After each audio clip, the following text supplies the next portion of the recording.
What is up, podheads? Back with another episode of the Podio Slay podcast. My name is Tony. I'm joined, as always, by Nate and Anthony. Nate, how are you doing? I think I said it in the past. Like, it's another one of those full geek mode type situations. That's what I'm feeling. You don't think you said it. You know you said it. I know I said it. It's a callback. Full geek mode tonight, baby. And I'm going to say something Nate said either in a future episode or past episode. I'm spectacular. Oh, nice. Yeah. I think it was last week's episode, which we just recorded the intro for 2 seconds ago. So this is the time travel that we have to do here at Podio Slave to pull back the curtain. But Anthony, I didn't ask you, how are you? Are you good today? Spectacular. Yeah, you just told us without warning. All right, perfect. I'll refer to my notes next time. But we're back with an industry app, and I texted this to you guys after we recorded it. I said, it was fun watching Nate work, because this is like Nate's favorite thing in the world is talking music industry. And we had Cody DeLong of Sound Rink, and we got into all kinds of stuff surrounding the industry and surrounding live shows and how to capture fans and VIPs and all that. But just watching Nate work, you could just see the light in his eyes. He's just like locked the fuck in, and it made me happy. I enjoyed it. It's Magic the Gathering for me, man. Like, there's just so much to it. It never ends. You can always learn more. There's things that, you thought you knew, which were completely off base. So yeah, I love the industry. I always will. And it's like he said, it's ever changing. So you can never really keep up. Well, a little behind the scenes, Nate, every week he in the text, he'll say industry app ? When, and he has that meme of the guy on the bench, just like sitting there by himself. Yeah. And we joined him. Tonight we joined him. And we brought Cody. We brought Cody. Yeah. Brought Cody. Cody's been so good. That really is what he does too. How about an industry app this week, guys? Yeah. All right. We'll do it. And let's find somebody in the industry that we can tell us some stuff that we don't already know. So we did that tonight. We had Cody DeLong, Sound Rink, been working in the industry, it sounds like, for 20 years probably, right? And then the Sound Rink thing's been going for almost 15, right? So, and really cool idea behind the scenes stuff that we didn't really know how it worked. Like, we had an idea. We always had an idea because we're nerds and we looked this stuff up, Nate especially. But to get like how it all works and the idea behind VIP packages and the different VIP packages that work for people, and connecting fans with artists and artists with fans, like we're all about that, right? Especially when it's not just about the bottom line. Yeah, I think it's about the evolution, really, because it wasn't something that existed, call it, when we were 16 or 17. I think it was just, and we talk about it in the app a little bit, it was just the nature of the industry at the time, meet and greets that were a product of like radio. Like, you win a backstage meet and greet, and to be honest, being part of those, even as part of the venue, it's kind of a pain in the ass for everyone. The band, the venue, it's time is money. So I used to think it was fucking perk, but now it's getting older. I guess I'm 42 now. That is something that's a proponent of touring now, and Cody gets into it, and I appreciate it very much so, to know the details of why it's prevalent and why it makes sense to be a paid model rather than a freebie.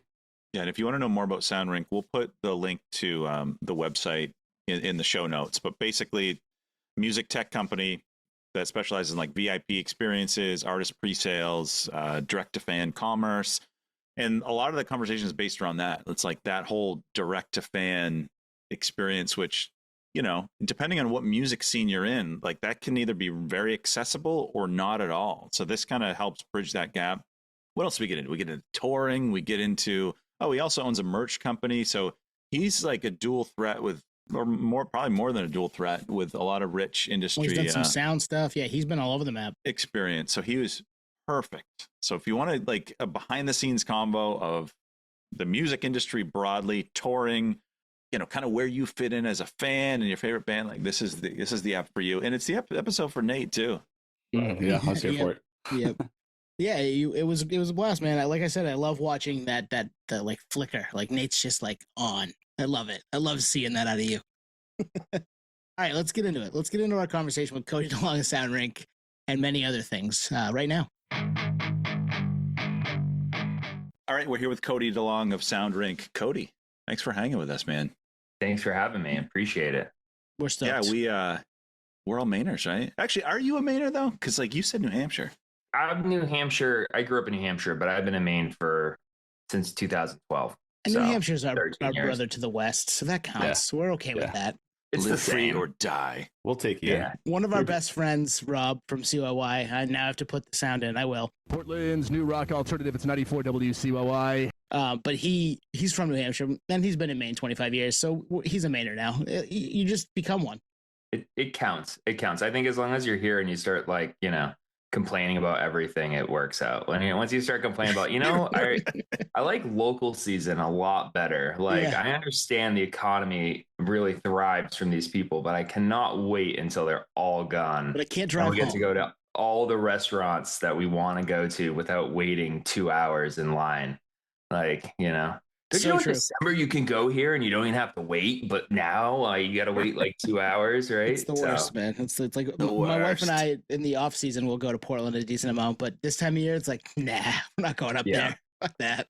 Oh, So man. Cody, we were catching up a little bit before this, and we were just saying that we've been wanting to do like a state of the music industry touring episode, and we've done pockets of it. I think with just us and maybe some guests in the past, but we were due to have this, and then when we had the opportunity to chat with you, we're like, this is what we've been waiting for. So Awesome. No Can't pressure. wait to dive in. we got I'm high super hopes stoked. here, high expectations.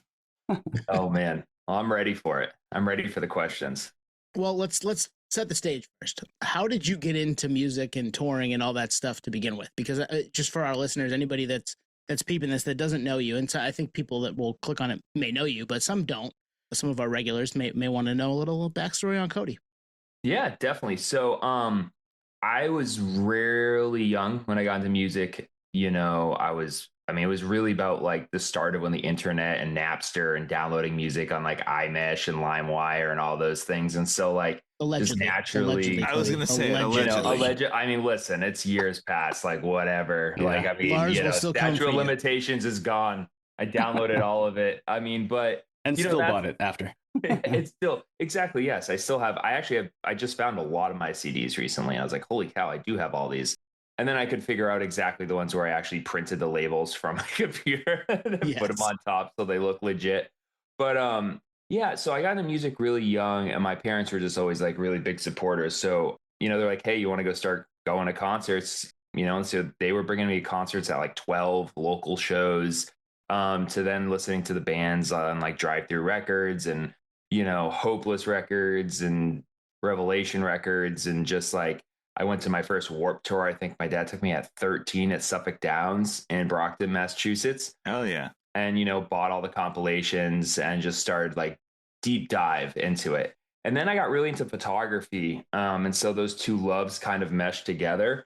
Back then, you just need to create a website and, work for a website to get photo passes and interviews. And so I'd be doing that and get that posted online. And that was really fun. I did that, until I was about 14 or 15. And then just going through local shows, I kind of just started to get involved with one of the promoters, this promoter called NH Booking. And I kind of took that over while the guy that was running that was kind of doing his own band. And so through that, I kind of just cold emailed and cold called a ton of agents back in the day. My very first big show was actually Fear Before the March of Flames. And then number 12 looks like you in Hell yeah. in American Legion in Epping, New Hampshire. And slowly through that, and number 12 didn't play, by the way. They got stuck somewhere, but they did make it up, and they played a town hall for us about a year later. That was even more crazier of a show because they were even bigger at that point. And so it was like 400 people, and it was insane. But yeah, and through that, I just, kind of booked tours or booked tours coming through. And then funny enough, actually, it was a show that we were just talking about, Steve 90. It was a show that me and Steve lost money on in Exeter, New Hampshire, with this rapper called Mr. Liff, who's like legendary. Oh yeah. Awesome dude, super great guy. He even gave us a freaking discount on the guarantee because we lost money, but it still was like a sizable chunk. And so You were I had to hooked. borrow. You were I was hooked. gonna say Yeah. that hook, line, and sinker. You're like, this is the industry for me. Yeah. Yeah. So anyways, I lost a bunch of money. I had to borrow money from my mom. I was like, how am I going to make this back? I was like 17 years old. And then I was like, oh, I'm going to start booking tours. I'm going to go on MySpace and start booking tours. So I started booking tours for bands. First big tour I booked, or first tour really, was this band called A Plea for Purging that was on Face Down Records. And I just networked and just utilized the internet at that time to really like kind of go, okay, I'm not going to promote shows. I'm going to book tours. And then through that brought me Yeah, I did retail marketing, indie retail marketing at a company called Flea Marketing for like Barstool Records, Danger Bird. We did everybody from like Jack White and the Raconteurs to Grace Potter and the Nocturnals to like Not a Surf and Death Cab. And basically what happened was I was like, I think I'm done booking tours. And not even a week after I was done booking tours, I got a call from Merrick at the Kenmore agency at the time. And they were based in Beverly, Massachusetts. And they were like, hey, we're looking for an assistant. Do you want to come down and have a chat? And so we had a chat, and I was hired the same day. They were like, all right, you're perfect. And then from there, the rest was history. And so I worked for Matt Pike at the Kenmore agency for quite some time. Say that was Matt Pike. Yeah. Yep. So awesome dude. It was an experience. Shared offices with like Death Wish Records for the years I was there, and definitely met a lot of people and learned a ton. But while I was there, I was booking a lot of larger band, or starting to book like larger bands. So I had a band called Iris of the Bear Ones who was blowing up at the time. And we used a VIP company that they were unhappy with. And so we started our own VIP company, me and my business partner, Scott Lee, and Jason Maju. We started it on a napkin at Pizzeria Uno's in Worcester outside the Palladium. Hell yeah. Nice. Legendary. Yes. The podcast started on a notes app at Battery Steel Brewing in Portland. Battery Steel Brewing, baby. Let's go. Great brewery. That's awesome. But yeah, and so just, started that, and then we just built the company, and slowly I got out booking. I was still at the Kenmore agency doing my own thing. The guys had moved to California, and I was like, hey, I'm going to stay in Maine and just go to Maine and kind of continue doing this. And then slowly got out of that and started Sound Rink. We started Sound Rink, and that grew, and it's growing to all different things. Scott and I have, so we started another merchandising company with our partner Seamus doing merchandise that was called Downright Merchandise that recently became Armada. Oh, that's Downright. Oh, yeah. Shit. So we were still over at Armada as a partner, co-founder there. And then we've started other things. So just really always in touring. It's been a great ride. So the Cliff Notes version, I appreciate that. No problem. I could go on for probably 30 minutes, but that's, and we'd listen too. We would. I was going to say Cliff Notes version. Basically, you had a debt and you had to pay off that debt and just kind of rolled into this legacy. I love it. Yeah, it's great. It's like, how quickly can you make $5,000 back? So I got to know, what did you love about it? Like we know why we do this podcast. It makes no money. It is, and that's not the intent, but like, it's a huge time suck. We just got $8 from Facebook. What are you talking about? Yeah, there you go. $8, get a coffee. But like, what drew you in? I just always been a fan of music, but I can't play it worth a shit. Like, I mean, I can keep a beat on the drums.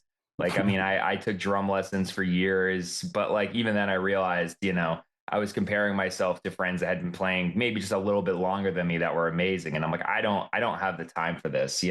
I just really love music, and I love the connection between people and music and feelings that brought, right? The emotion and the rawness that you like see when you go to a concert, right? And you look out and you see all these people who are enjoying this concert. And honestly, that's like my favorite thing to do is I'll just look out. Like, I'll listen to the band and pay attention to the band, but really I'm like, most of the time I'm looking at the people who are enjoying it.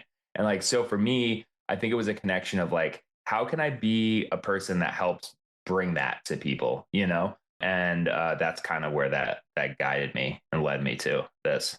I mean, right on. I mean, that's a similar mantra here is we want to give people the stories about the music that we love too. And I've done that at a show.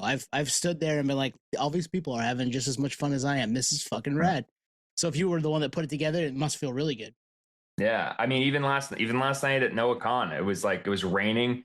And like, I watched the show, but I was also just like looking at all the other people, and you're just like, holy shit, this is amazing. Like, these people are just having the time that they don't give a crap that it's like pouring out right now. You know what I mean? It's just, they're going to go home soaked, but that was like the best concert they've ever been to, And so, it's a really cool feeling to see all that. And it's a really cool feeling, especially from the VIP end. I think seeing fans getting to connect with their favorite artists and people that they idolize and that they listen to every single day, and that like, being able to have that moment with them, I think is great, for those fans. And it's not something that every person is able to do, unfortunately, but it's also, a good way to help support those artists that, everything's super expensive these days to tour. And like, sometimes it's just an integral part of these artists being able to go home and actually be able to like continue doing their art and continuing to release that music for their fans, because there's a lot of expenses that go into touring. We can identify with all that stuff. I mean, a few of us on the pod here, me and Anthony have kids, and it's like, would I rather buy him like a really nice toy or a really good experience? I go for experience like almost every time. Like, it's just worth it. You know what I mean? Is he going to remember this toy? Sure, it'll be recycled at some point. Concert, baseball game, soccer game, traveling at all is just well worth it. So you always have the photos. I think that's the thing. Yeah, like you always have that photo, you know what I mean? Like, but like you said, that toy, those items, that they get lost, they get, but especially at this day and age with everything being digital, it's, it's kind of hard to lose those photos actually. So you have to kind of really try, or your computer just blows up, but And that can happen. Hopefully it won't, but it can. So Cody, Sound Rink, you co-founded it with Scott Lee, who we've had on the podcast, great guest. 2 separate occasions. Was it twice? Well, we put it into one episode, but yes, it was 2 separate occasions. Oh, that's right. It was. Yes. Great guest. Put on a ton of legendary stuff. But you're CEO of Sound Rink. Pretend I'm my 4-year-old. Like, what is Sound Rink? Like, explain it like I'm 4. So Sound Rink is a VIP experience company. So we organize and work with artists to put together the experiences and packages that are part of the VIP for artists that are touring, festivals, different things. And so we're the ones that sell them, deal with the customer support, organize with the venues, get all the merchandise either created or working with the artists they have created, and really pitching ideas and coming up with new ideas for these meet and greets, but also thinking of costs and viability for artists and really kind of helping artists form exactly like their best experience while giving the fans a great experience, and then also trying to find a balance between price, where the price is at, what fans will pay or want to pay without like fans overpaying. And then we also do pre-sale tickets for fans. So we'll do fan pre-sale tickets for some artists where they don't want to do a VIP, but they want to offer a lower fee ticket to their fans. So we'll do pre-sales where we pull tickets off of the local ticketing platforms and sell a certain percentage on Sound Rink before general on sale. It's kind of a reward, right, for those fans that buy early, that are listening, that are paying attention on Instagram and stuff to find the link to get them and get the lower fee. And a lot of the times it's great because that difference in fee will mean that a fan can, instead of buying 2 tickets, they can buy a third and bring another friend. You know what I mean? Stuff like that, where because fees are just so high. So we really try to, it's really a fan centric company that we have, and we've really always tried to commit to.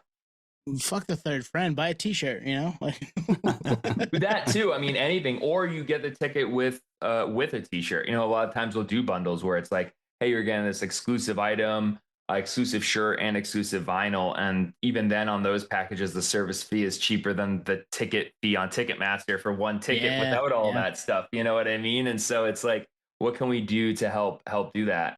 I think the other thing too with it is it gets that merch in front of people wearing it and in front of fans, and the venue doesn't get a cut of those merch sales, which is nice for those artists, and it's not a lot of sales, but I think it really does help in the long run. So the fact that we're all fans, you said you've been going to shows since you were 12 and whatnot. There was a time when you just wait by the tour bus, or someone in radio, call it Rob, our friend, you go to meet and greets. That was all just standardized forever. But you said something that I wanted to underscore, which is the fact that the cost of doing business has just gone so exponential. So to make money or even break even, things like this are necessary. And I think as a fan and even, semi-industry person, like I get it. Like you have this, so there's overhead and it's a better experience overall. The meet and greets are always awkward. Waiting by a tour bus, guilty. It's weird. But a fan experience is proper, especially now. Yeah. I mean, and that's exactly it. Like, and it's not saying these bands don't go out and wait and meet fans. I mean, I go to shows and see our VIPs, and then I'll go hang out with dudes outside the House of Blues, and they're still meeting fans, and they're not stopping anybody from meeting them. But it's that you're guaranteed that time to meet them. You're guaranteed to maybe ask that question or two and get that photo. The other things are just chances that that's going to happen, and like some fans, that's what they want, and some fans are willing to put the additional money to buy it. But I think for us, I'm always trying to add more value than I try to look at it and say, okay, what's the value of you're getting versus meeting them, right? Because if you can try to add value via physical product that then has a lower cost, but if you were going to sell at the merch table, maybe it's $70, then right there is your VIP experience. So you get the item and then you also get to meet the artist, right? I think for us, I want to make it accessible to everybody where we can. You know, every artist is different and every artist has their different ideas, but a lot of the times I'm really trying to make things as accessible as possible for people, because I feel like, you know, you're getting these super fans, just meeting them. It's marketing in itself. It's creating these lifelong with the relationships with a fan and a band. You know, we have fans that will buy VIP for a band every single time they go on tour. I mean, there is probably actually thousands at this point of people who, if I went through their order history, you would just have like pages and pages. You know, there's a guy that goes to every August Burns Red show. Nice. Like, he's purchased honestly probably 100 VIPs. The band knows him. He's like the nicest dude. He literally doesn't have to buy them anymore. He's got a subscription. He still buys it. Like, they're like, they're like, can you just refund him? Like, he needs to stop giving us his money. That's amazing. What I mean? So Nate has been going to shows for like 30 years. Tony and I have been going for like 25. When we were coming up, this didn't exist. So like, is this something like the whole like blue ocean strategy? Like, was this uncontested and you created this pocket, or did this exist? This existed, but it existed for larger artists. And so you saw it a lot in bands that were playing in that like 1,000 to 3,000, probably even 2,000 cap rooms, like larger artists doing it.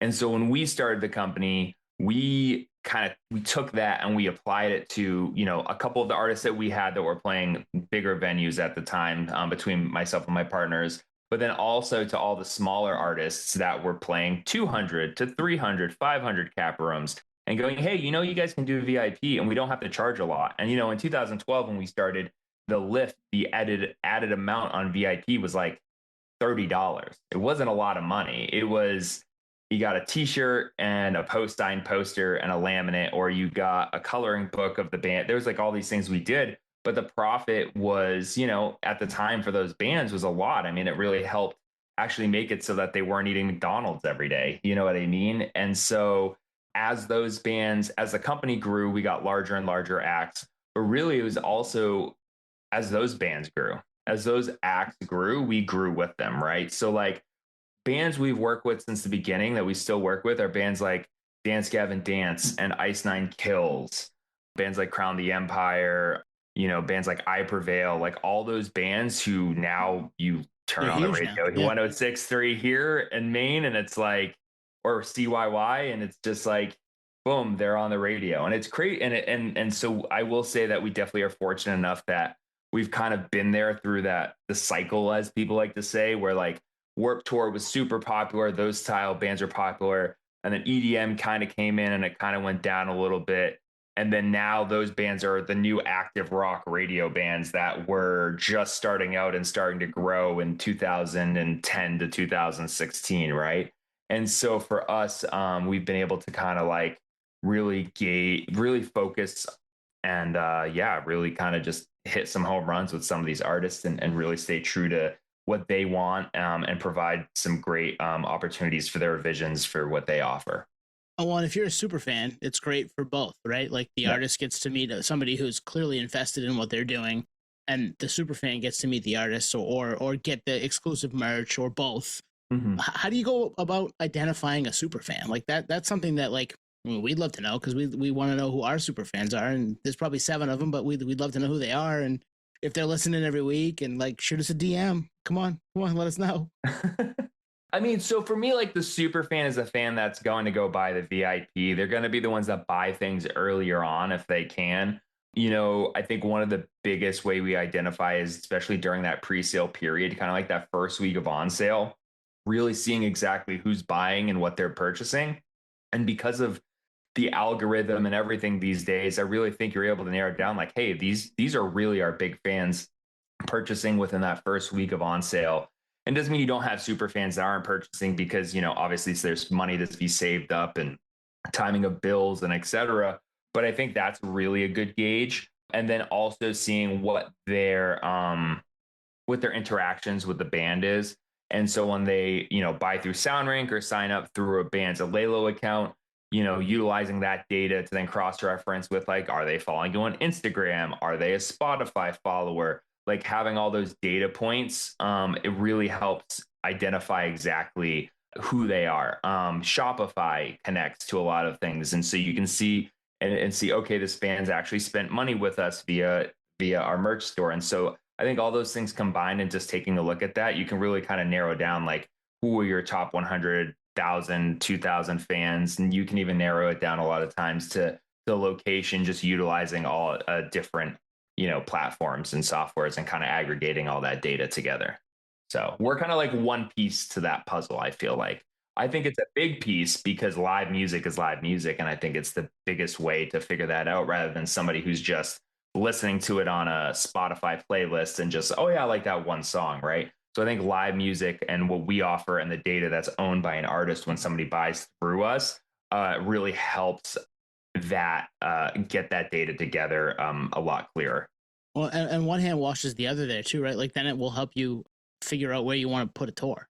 Like, oh, exactly. we've got 1,000 fans that we know will come through.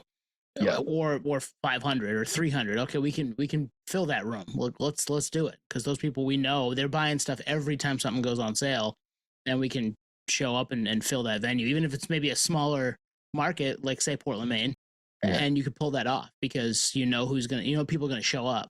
Exactly. Or hey, we're not gonna play as big of a venue. We're gonna do an underplay because it doesn't look. But hey, we want to gain more fans in that market, and so we're gonna do that. I think a lot of that data is available. I mean, I know a lot of that data is available to artists, and that's definitely, at least for like routing tours, like that's a huge grab for people trying to figure out where to route tours or where you're going to go do underplays or fill dates. And like, hey, we haven't played here. And then also now you have the radio data. They've always had radio data, but really I think with radio not being as like listened to as it was when you're getting played on those stations, I think that's really a test of like how well you're doing in a market too, for those few radio stations that are still around.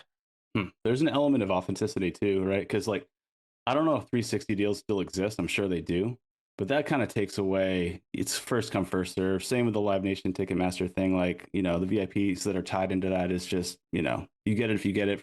Secondary markets through the roof. So the fact that you're doing this as a third party it makes sense for everyone involved, I feel like. Yeah. And and Live Nation, they have their VIP stuff. And like you said, it's really tied into their deals with their tour deals and making it. But again, it regardless of who it's from, it still ties into a band being able to afford to tour. Like a band doing a Live Nation tour and tying the VIP Nation into their deal. It's usually because it's allowing them to be able to make additional money to then make that tour make sense, right? Because it's usually an overall touring deal. When it's like a Live Nation tour or an AEG tour. So tying the VIP into that on those levels, we've seen stuff go their way that should have went our way. And it's okay because I understand like the money that like is brought in via that to then, even if it's not a meet and greet or just a merch package, like it allows them to then take that tour because in the end, the marketing power of those, I mean, you can't deny that the marketing power of Live Nation, regardless of what people think about them as a whole, it is there and they have it locked in and they can really help a band and really propel a lot of these tours and totally get it. And we do a lot of tours that we work hand in hand with Live Nation, and it's a Live Nation tour, but we're doing the VIP. It's artists that we work with and they're great to work with. Awesome people. And I see both sides of it for sure. So we're online a lot, like especially Tony and I, like we live on social media. We read all the comments. There's a lot of like VIP experience haters, and we're smart enough to know that the margins are tight and we get it. Yeah. Like, I guess I'm trying to think of my question here. It's like, I would think, and you can confirm if you want, that if a band didn't do a VIP, that could be the difference between them not touring at all. Like the economics might not even make sense. So I think it's a necessary thing. And I think to Tone's point, the one hand washes the other. The artist gets something out of it. The fans get something out of it, right? I think that's it 100%. Because like, I think that when bands go on tour a lot, it's not just the band going on tour. They have a guitar tech, they have a bass tech, they have a production manager, they have a sound guy, or they have a sound guy and a tour manager that's pulling double duty for the day. I have plenty of friends that do that on a lot of tours here, right? And like it's just the cost of everything over the years since we've been in business has just gone up completely. Gas is expensive. I mean, bus rentals and van rentals and everything, They doubled bandwagon in rentals. the pandemic. That's what we heard. There's so much money, and there's not a lot. So like these they can all charge more because there's not enough inventory in the industry for all of these touring artists, and it's really hard to get. I mean, there's people buses $1,200 a day, and that's not including gas. And you're having to, It's crazy. have two buses because you have your crew and you have a band. And I know there's people like, oh, we'll just tour in a van. It's like, you go tour in a van. Yeah, I toured in a van. I toured a van on my first tour. And that was great when I was 20, 19. Right. But, after doing that for 6 months, it was like, I don't want to ever do that again. There's bands that have been doing that for 10 years. Yeah, you're begging the same fans to like put me up in a spot, let me stay at your house, right? Exactly. So, that's the thing. It's like it helps pay for those things. And that's why though I always want to make sure the fans are having a great experience. I want to make sure they're getting their money's worth because I do understand and these bands do understand that like these fans are spending their hard-earned money to see this artist, right? And they don't want to disappoint the fan during the meet and greet and then go to a show and not be into it and maybe put the fan off from even being a fan because they had a bad experience. And so our job is to make sure that the fan is having a great experience. And that's what we're here to do. We're here to connect those dots and make sure that the fan is getting the best value they can for what they're getting and that they're having a great time. And the artist is also being compensated relative to what they to earn. The other thing that people don't understand and to think about is these people are they're leaving their families and they're leaving their kids a lot of the times to go on tour, to do these things. And a lot of my friends who are in bands that are touring and our clientele, they're on video chat with their kids, probably the 2 hours with their wife and kids while they're not. So they have to take their time away from the time that they're planning on spending to have that time with their family while they're on the road. Plus they have to get ready for the show. Plus they have to do a VIP. And it's like, of course they want to be able to at least make a few extra dollars to be able to continue to do this year after year.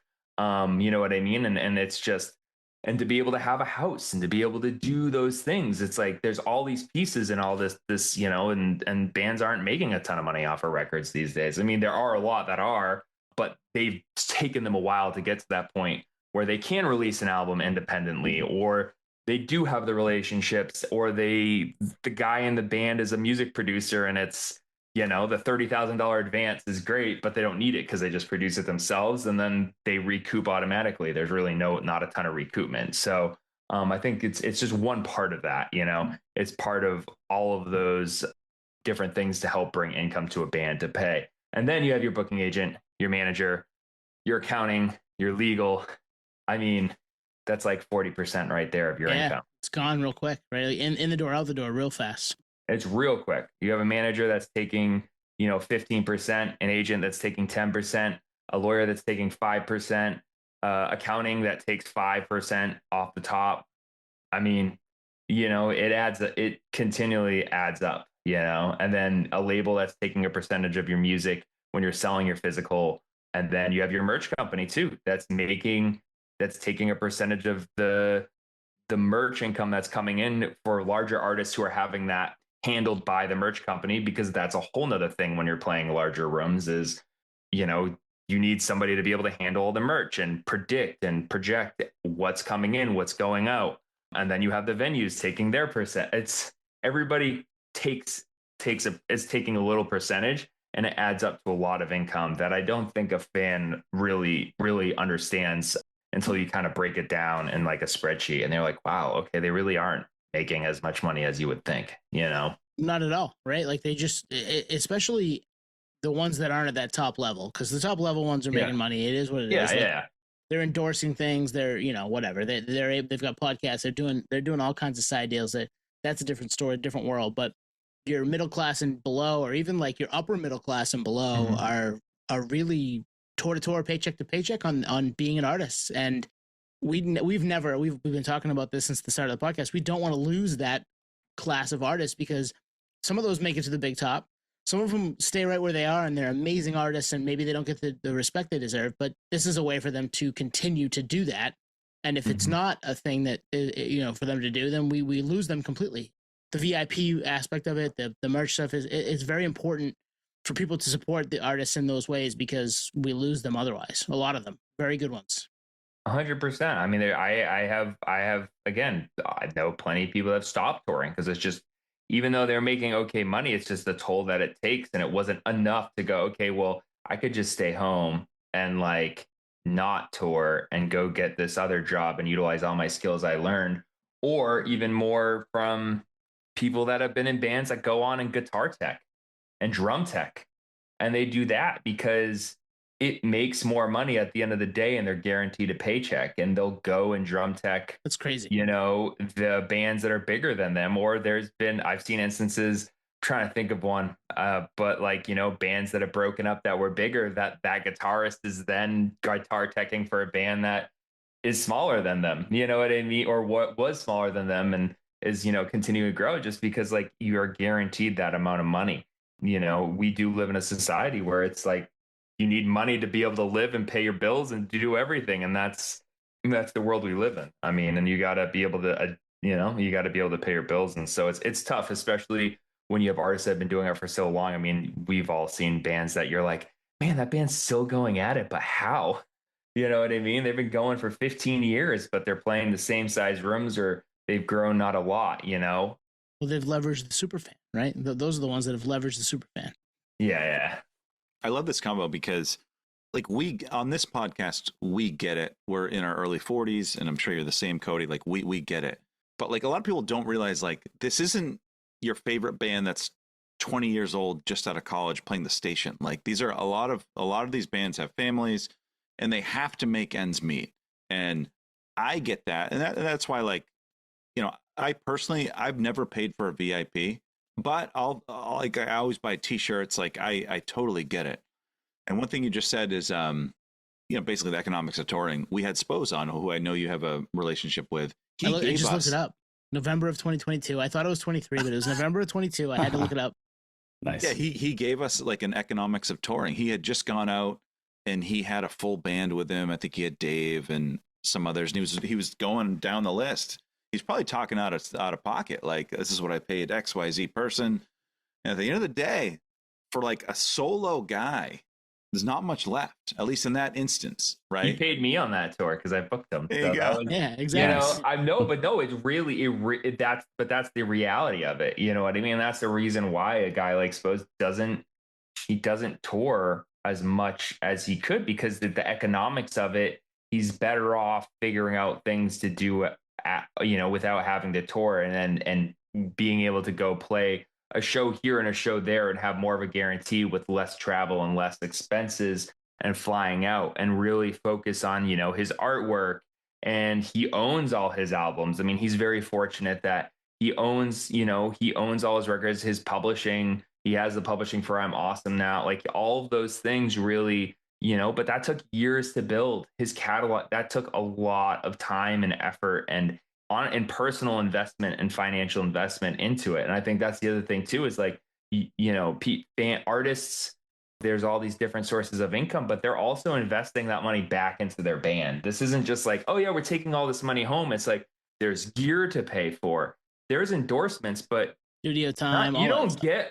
It's not all fully free. They're not giving you $10,000 worth of guitars. They're going, okay, here's the endorsement. I mean, there are artists that get free gear, but they're like, okay, here's the endorsement, and you can pay like cost, right, to get that item, or hey, these things. And so I think that's the other part of it, is like, a lot of this money that comes in, it's not even necessarily going in their pocket. It's going to invest into the band. It's going into paying for the pyro on stage, for that stage presence, to give the fan a great experience to a live experience, to be able to pay for those additional stage items or that additional production person to help to do all these cool things. I like to say, me and Scott, you say, we pay for buses. We pay for buses. We pay for production. We pay for all these things with these VIP and help for artists so that they can continue to create their art and put shows together the way that they see, which helps with when a band puts on a great show and everybody loves it. They're going to go tell all their friends. They're going to suggest people to listen to the music to get more fans. It's all has all these domino effects for an artist. I mean, we work with Ice Nine Kills, and their production and their stage presence and stage show is like top notch. You don't have to be a fan of the band. Doesn't matter. I tell everybody you should go see that band because it is a movie. I mean, it is so cool. Yeah. It's an experience, but to be able to afford to do that, they're spending their money on that. You know what I mean? They're doing all of that. It's not cheap. They have actors on tour with them. They have, but to be able to do that, you have to be bringing in additional revenue to kind of like do that and start doing those types of things. Yeah, there's a sea change for sure. I mean, the big house name bands on the pod. One that comes to mind is like Deftones. Like it was always a theater band, no production, just the band slaying on stage. Now, like the most recent tour, it was Tone went in Boston. It was a full on production, and props to them. Like they're at that level. A, B, they have the cap to kind of translate in that way.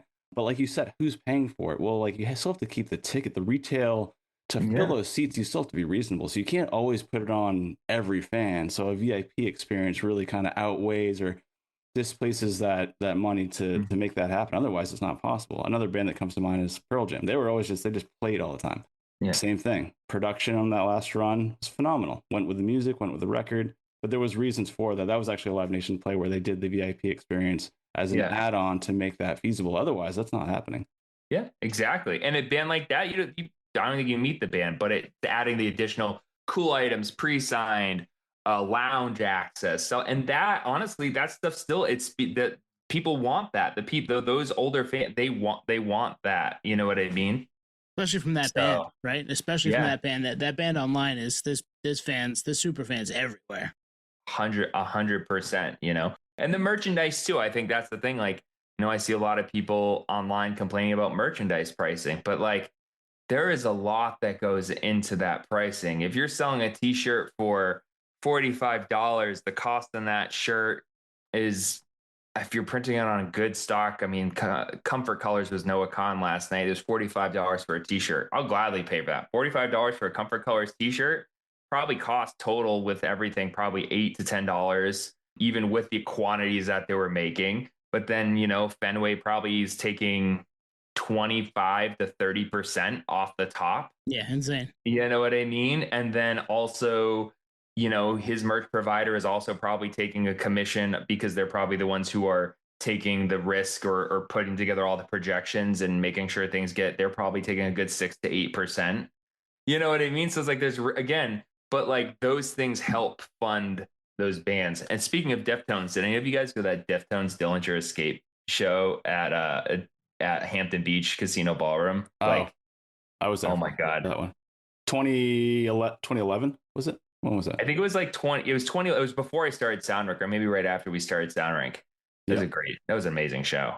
I did see them there, but Dillinger didn't open. It was just Deftones, no opener.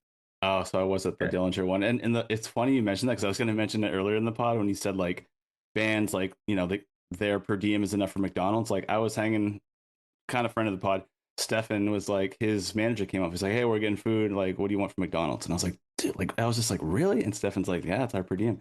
But now, like I said, like the production, like they can actually do shit now. But before, like as successful as they were, their per diem was McDonald's. Like it was small, man. It's crazy.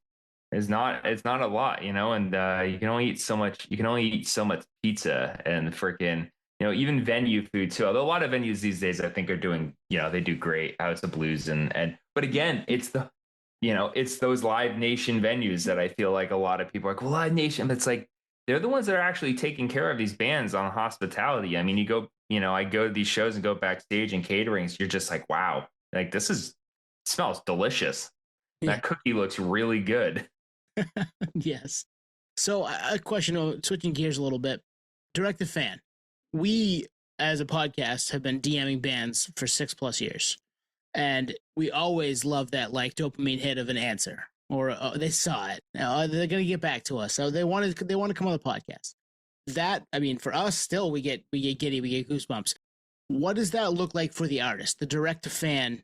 Because there's so many levels in between, but this is a situation where you can kind of really get after your fans a little bit, the ones that you know that are going to show out. What does that look like for them? So when we use the term like direct to fan ticketing, it's used as like, is essentially it's like you're buying from the artist, like you're buying from Sound Rink, right? But like the artist has hired Sound Rink to sell during that pre-sale period those tickets and those VIPs with a ticket. And so it's just the direct to consumer, like there's no real middleman. You're buying from the artist and supporting them, and you're also providing them that you're a fan and providing them the ability to reach out to you. And also the other concept with it is we do a lot of things with Laylo and a lot of RSVPing for artists for their pre-sales and VIP and giving first access.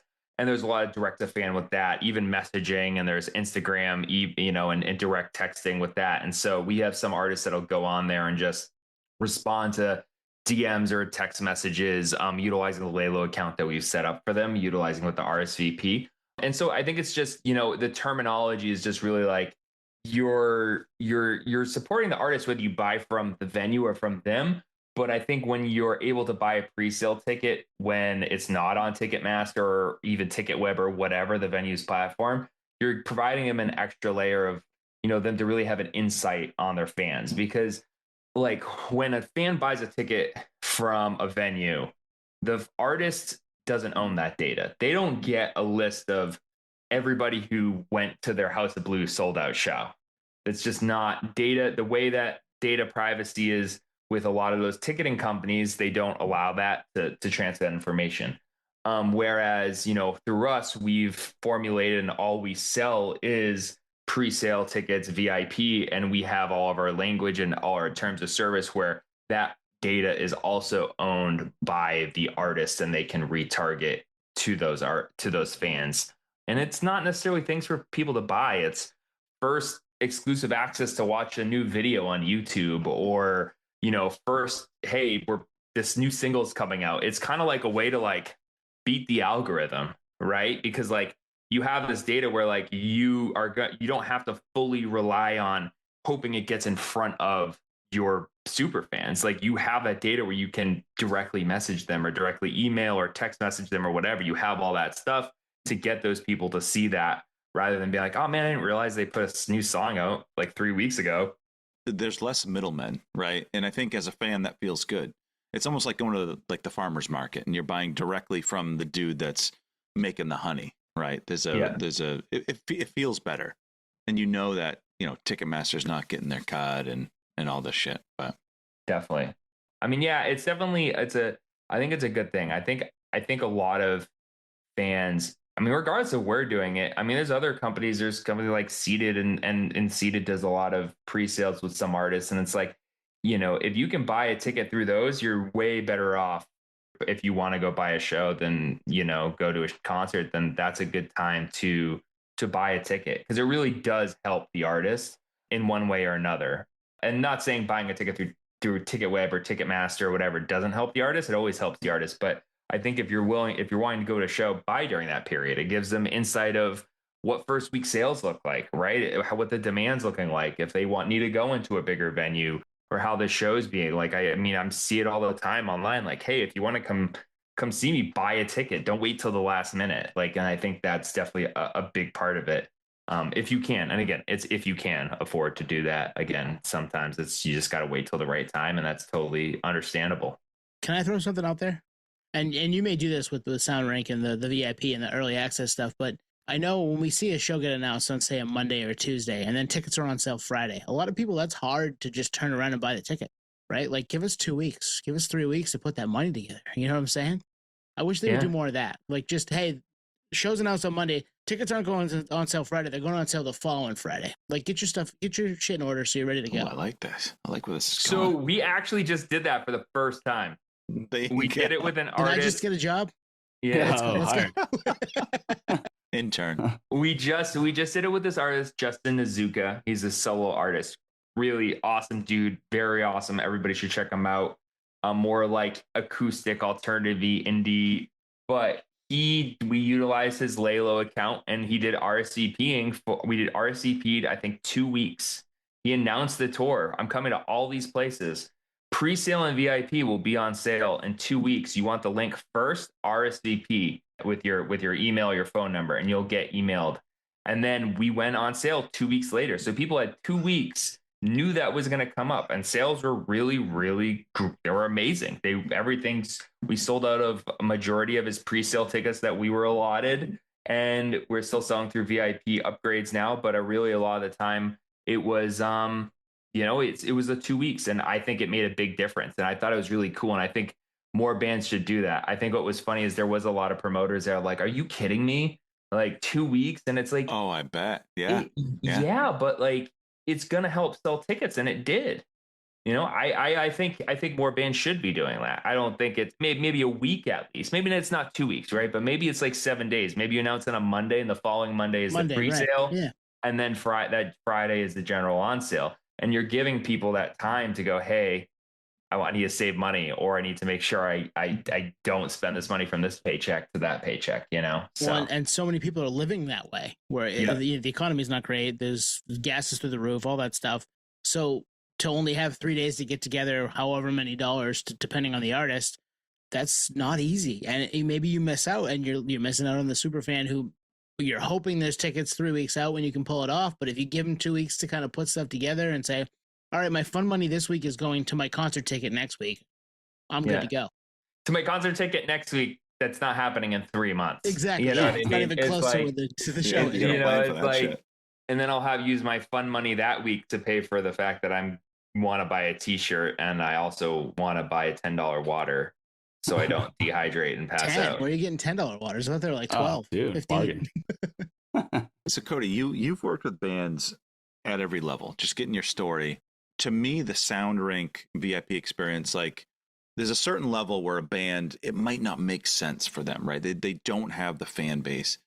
I'm curious, like what are your thoughts of like up and coming bands? Are there tools in the Sound Rink, like tool belt, that they can utilize too? Or yeah, I mean, so for us, a lot of like I had briefly, talked about doing just standalone pre-sales so that bands that don't want to do VIP, but I think that's a key part. Like if you're a band that doesn't want to charge for VIP yet, or charge for VIP at all, but you still want to be able to find your super fans and kind of figure out who they are, a pre-sale by itself, standalone, is a great tool, because you're still owning that data for those 8 to 10% of tickets that you were able to hold and sell during that period. And then you're gathering, you're identifying those super fans. So what's great is if you know that at some point you are going to be ready to do a VIP package, you've now already identified those people that you're going to let know about it right away. And there's a good chance that 80% of them are going to go buy it. And so like, you don't have to be offering a VIP package to be able to start to gather that data and start to get that list together and do those things. And I think that, the pre-sale ticketing and what we have to offer at Sound Rink is just such a small piece of the overall puzzle of building your mailing list.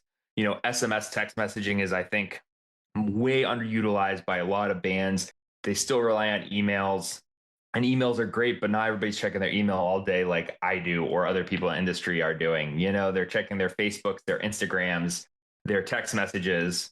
And so I think that, working on building those lists is a great way to start. And I think there's just different pieces. It's, having a sign up at your merch booth, making sure you're collecting all the data from your Shopify, making sure it's going into a mailing list, you're funneled into Laylo, your bands and like there's all these different pieces where all this data can come in, and then you can utilize and ship out, messaging to those fans.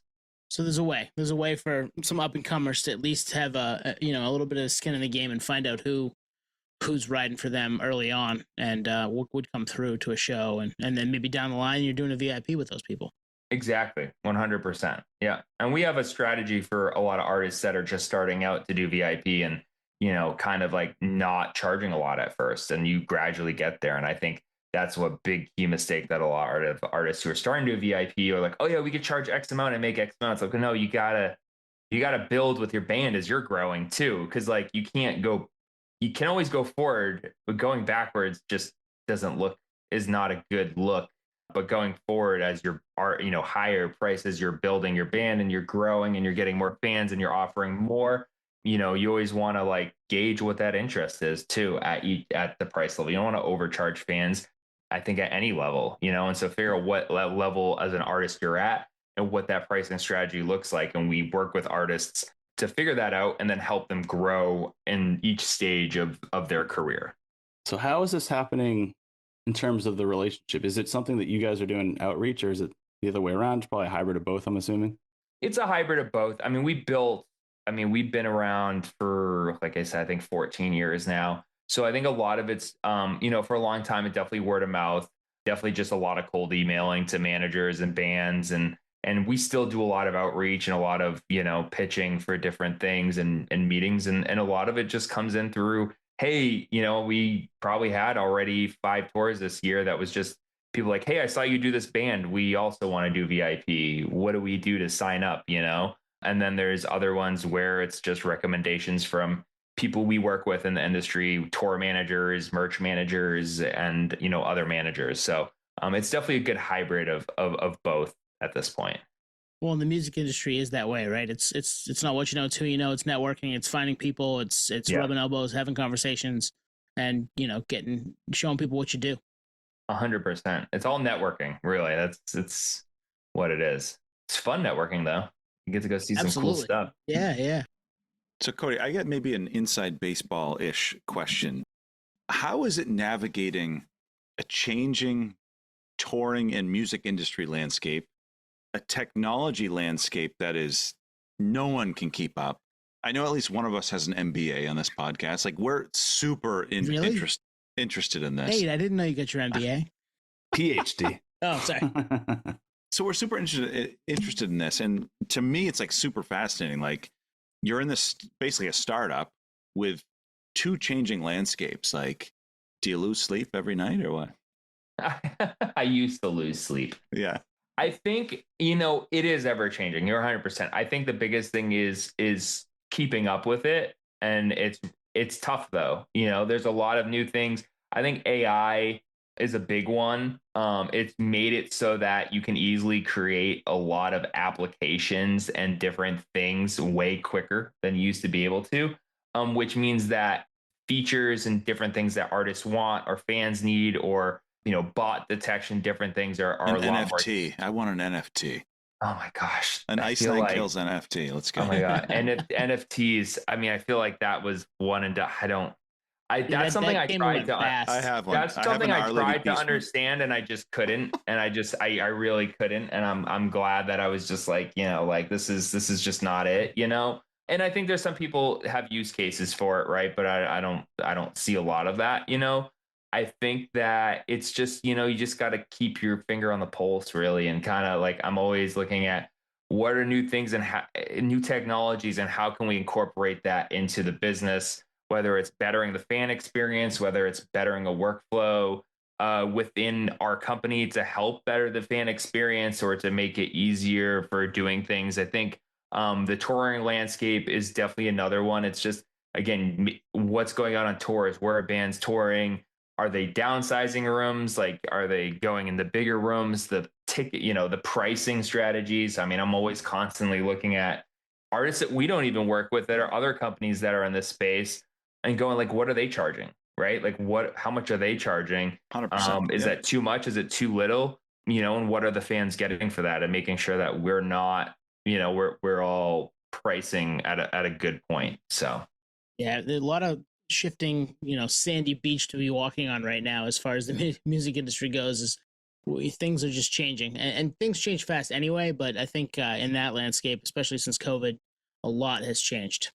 Definitely, yeah. I mean, as we've talked about on us already, the cost is just it's Insane. crazy. Yeah, it's insane. It's insane. And then also, just I think that's really the main thing too. I mean, everybody, there's no more mask wearing, but even then, when we all came back, that was another changing. I mean, there we go. There's a good example. Like we had to figure out a way really quickly to add disclaimers on our site where people accept terms that we didn't have to worry about accepting. I'm wearing a COVID mask during this show and accept it. Like there was a lot of things that we had to pivot to, and it was only for like maybe a year and a half. And then those things slowly went away, but it was like you had to be able to adjust with that landscape.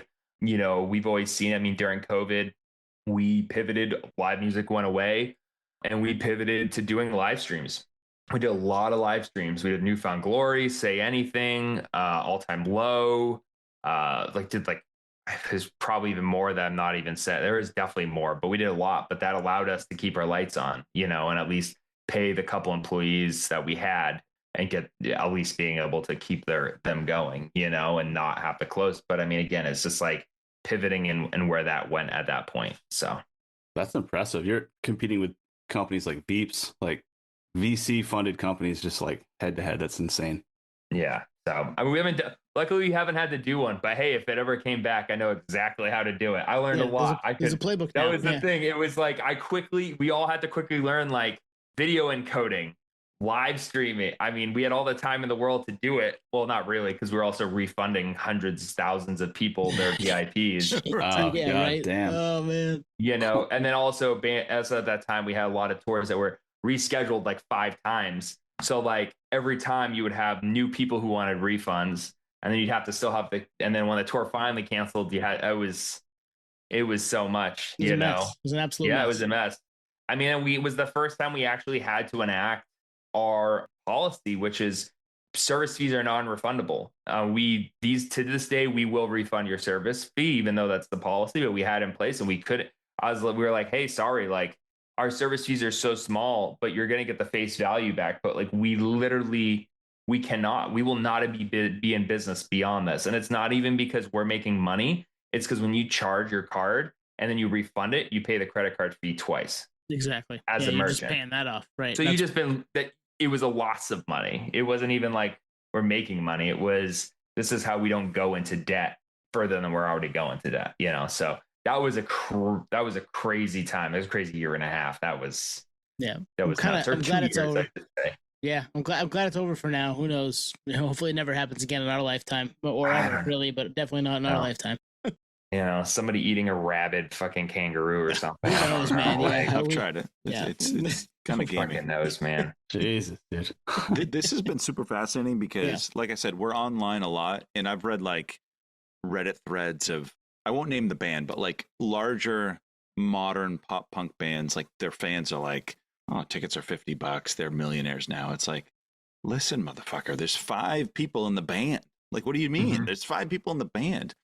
Yeah. And then all the upstream costs of labels and doing business, publishing and like you said, Kenmore agency booking and all this. It's like when you dial it down, like these people aren't appearing on MTV Cribs. Like it's just not happening. I mean, there's a bus just to transport gear and fucking merch. It's insane. Yeah. No, I mean, literally, you get tractor trailers to carry that stuff, and it's just, there's so much that goes into touring, and there's so many, and then you also have to pay for, as a touring artist, you have to pay for a thing called insurance, so that, everybody is insurance. And there's also payroll taxes, and there's also, there's all these different things that go into it that, like, I could probably sit here and talk with you guys for 3 hours and still come up with one random expense that, like, you don't even think about, that people don't think about, that go into it. It's not it's not just a quick, oh, hey, cool, you made 50 grand tonight. Sweet, let's put that 5 ways. No, you're really splitting like maybe $10,000. Yeah. 5 ways. But then also, like, you're playing 20 shows and then you're not touring for 4 months. Mm-hmm. So, hotel incidentals, 10 grand. What? Yeah. Shouldn't have thrown the chair through the window. Yeah. Don't get Nate going on a 3-hour episode, because we will keep going. Oh, I'm down. I got Coronas for days over here. No, I think that's probably a good place to wrap. Is there anything else you want to get out there that we maybe didn't cover, Cody? No, I mean, we covered a lot. I mean, I think that there's always I'd say go out see your favorite band when you want to. If you can, always go see your favorite band, because you never know when they're not going to be a band anymore. I think there's been a lot of bands recently that have been like, wait, what? You're breaking up, or unfortunately people passing away, So I would say always, if you're always questionable, if you want to go see a band, but you're really going to go see them, just do it. Go, if you got to go to Coinstar to do it and you feel like you need to do it, then just do it. I don't think you're going to regret an experience.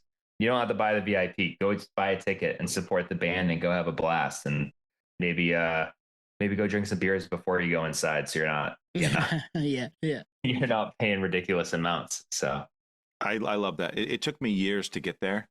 Like at 25, I was like, this fucking band never comes around. It's like, well, you didn't go the last time they came, so why would they come back? But at 40, it's like, yeah, if you want these people to come around, you got to show up. And I would echo that 100%. I'll say that every week on the pod if I have to. We've said it a lot of weeks, 330 something episodes in. Go see it. If you want it to hang around and you want to check them out the next time they come through, go see them now.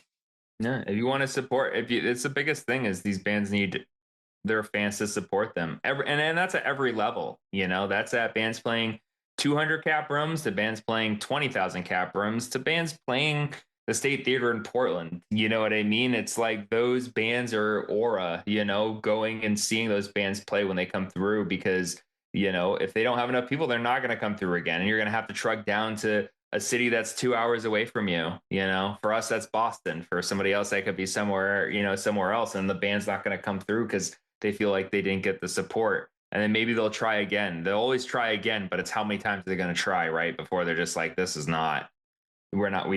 we're better off staying below the state of Maine and probably New Hampshire. So that happens now anyway, but yeah. Yep. I mean, don't get me going on that one. We'll go for 3 hours. We've gotten some pretty good stuff. We have. And I like to be upset. I like to just be mad that my bands don't come through, but a lot of them do. And I'm just old man yells at cloud that I wish more stuff came through. I think the biggest thing, Italian over here.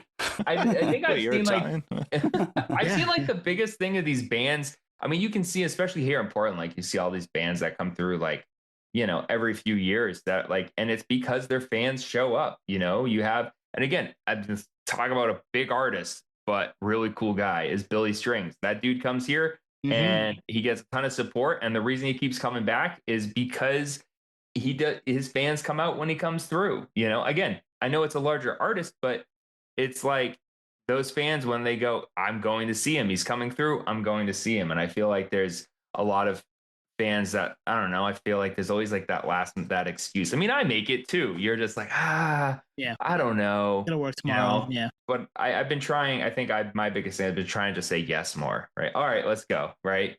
So at least you go, and then even if you're not into it, you're going to be into it once you go inside. Absolutely. Because once you get in, that feeling, that feeling once you walk in and they come back out, and let's do it. Yeah, worth it for all that. Yeah, absolutely.